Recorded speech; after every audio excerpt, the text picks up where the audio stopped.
Whoa, she already knows. Oh, okay, okay. This is Mr. Studebaker. He is the gentleman who built this house. He built it a long, long time ago. In about 1898, Mrs. Lipkitz forgot. I was going to look at my dates and I forgot. Mrs. Lipkitz used to be a tour guide for what was a restaurant. When I was in college, excuse me. And I forget my dates, but it was a long time ago, before 1900, he built this house, in the 1890s. And he made a fortune, lots and lots of money, making wagons during the Civil War. He and his brothers went together and they pooled their money and they got enough money to start a wagon company. And the Studebakers were the only people who went from building wagons pulled by horses to automobiles. It was the only company that did that. And so he was very famous. And this is the Great Hall. When did they like to entertain. Oh, I wouldn't want to have to clean it. But I guess if I owned this house, I could afford somebody to clean it for me. I definitely, yeah, they had a staff.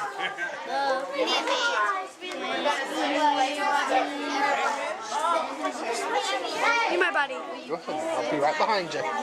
Watch the tree. Watch the tree. Don't watch the tree.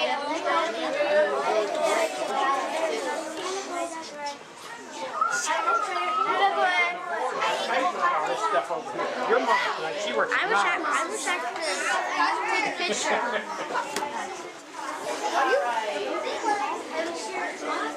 Are you videoing this? Mm-hmm. I'm videoing. It's a video camera. See, look. How can we take pictures? We can all get around this table. Madison, stand up, please. Remember, people are going to be eating at this table in a few hours, so we don't... Shh. This is called the solarium. Can we squeeze in here? No. James eating at this table? No. James not supposed to be. Somebody will. I don't know who's chair. James not supposed to be. Mrs. McKay told him to come with me, and that's fine. We are glad to have him. This is called the solarium. Now, when Mr. and Mrs. Studebaker lived here, this wall wasn't here. You came directly from the Great Hall, and what would happen is you would ring the bell, the butler would go to the door, and you would hand the butler a little card, and it would have your name on it, and you would state your business for Mr. or Mrs. Studebaker. Tell them what you wanted. And they would go find Mrs. Studebaker or Mr. Studebaker somewhere in the house, and while they were looking for them, you would sit here quietly, okay? And Mr. or Mrs. Studebaker would decide whether or not they were going to see you or not.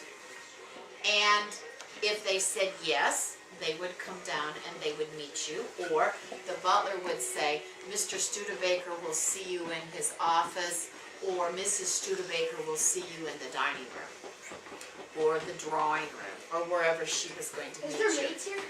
Not today, but Mr. and Mrs. took about 30 people to run this house. Whoa. Now, they didn't all live here. Some of them did. The butler lived here, the cook lived here, the nanny lived here who took care of the children, the governess. There were certain staff people that lived here, and their rooms were on the 3rd floor. And we're going to go up there and, listen. But they also hired extra people that didn't live here, that came every day just like a job.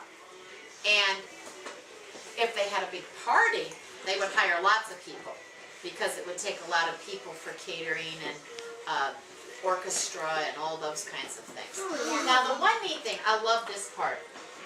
You notice these pretty little thingies here? These are shutters, and they go into the wall. And you can just close them up, but in the summer when it was hot and the sun was beating in, you could close them and it would keep the house cool, because this house was built before the days of air conditioning and central heating. And so even electric lights, they were gas lights originally.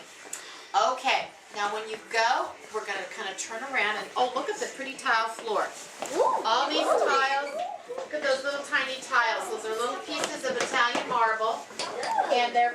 my hand.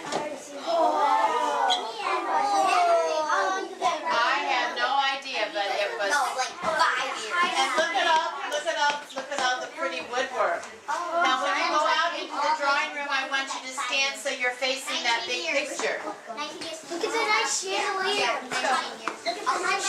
Yeah. Isn't that beautiful? That was gas fired at one time. They electrified it. Wow. Okay. This is Mrs. Studebaker. This is Mrs. Studebaker. She was the lady of the house. And this is, if you didn't know, this is my friend Mrs. Gillis. And she makes it possible for us to come every year. Thank you so much for coming. And we have some really beauty ornaments this year, I tell you. Good. We are. We should put your shoes on our tree. Our shoes? Oh, my shoes? I'm not listening. This is where they would meet guests. This is called the drawing room. And we are so lucky we get to have a chocolate and cookies at the fancy drawing room. Yes. See, Mrs. Gillis is putting cups out right now, even as we're taking.